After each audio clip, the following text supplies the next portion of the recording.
So far, no one has actually ever seen a black hole. And so we were able for the first time to actually take an image of a black hole and make it visible to everyone. What you have to do is to build a telescope that's able to see a mustard seed in New York as seen here from Europe.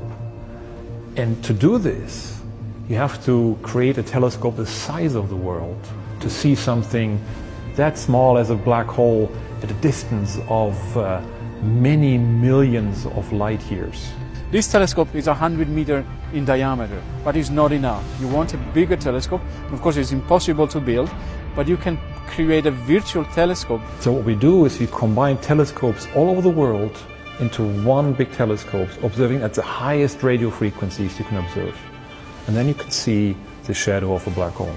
So if you try to look into the center of galaxies, it's usually blocked from view by dust and other stuff. In the radio you can look through, like here today, we can look through rain, you can look through clouds, and so you can look through dust. And with combining radio telescope like this together with other telescopes in the world, you can peer right into the center of the galaxy and see this black hole.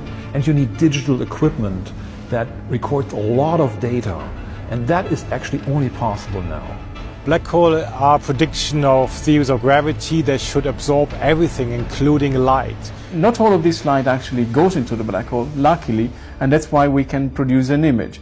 And we have to compare the image that we simulate through computer programs with the image that we actually measure through observations. Well, we had the idea 20 years ago, but to realize it, you have to bring the world together. So astronomers always have a track record of working together despite what's going on in the world, even during the Cold War or earlier, Einstein and Eddington, even though the First World War was breaking out, they still communicated on relativity and experiments.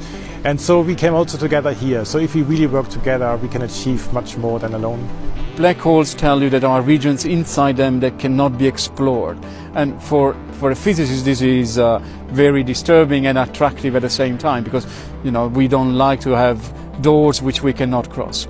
And in particular, inside black holes, physics is even expected to fail completely. And so this even adds fascination to these objects. I think the funding from Europe made all the difference. It helped us to make a big impact in the entire project. And working worldwide with our collaborators, this has become possible. It's a really global endeavor at the heart of Europe. And enabled us to do this observation in 2017 smoothly and very swiftly. The very first attempts were made here in Europe in the middle of the 90s. And then the technique developed further. And then 2017, for the first time, we had all the telescopes lined up. And surprisingly, it worked at the very first try. This usually doesn't happen. We're really about to announce a huge breakthrough for humanity. We are about to take a picture of something that one man alone, dreamt, imagined 100 years ago in 1915.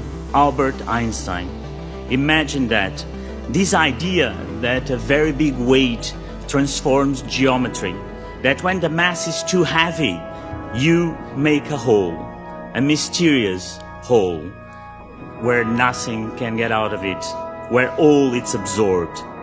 We are looking into space, towards a galaxy, a giant galaxy 500 billion kilometers away from us. Very big galaxy which was suspected to host a supermassive black hole in the very center. 101 years ago, someone discovered a streak of light, which is plasma shooting out of the center of the Milky Way, marking the supermassive black hole.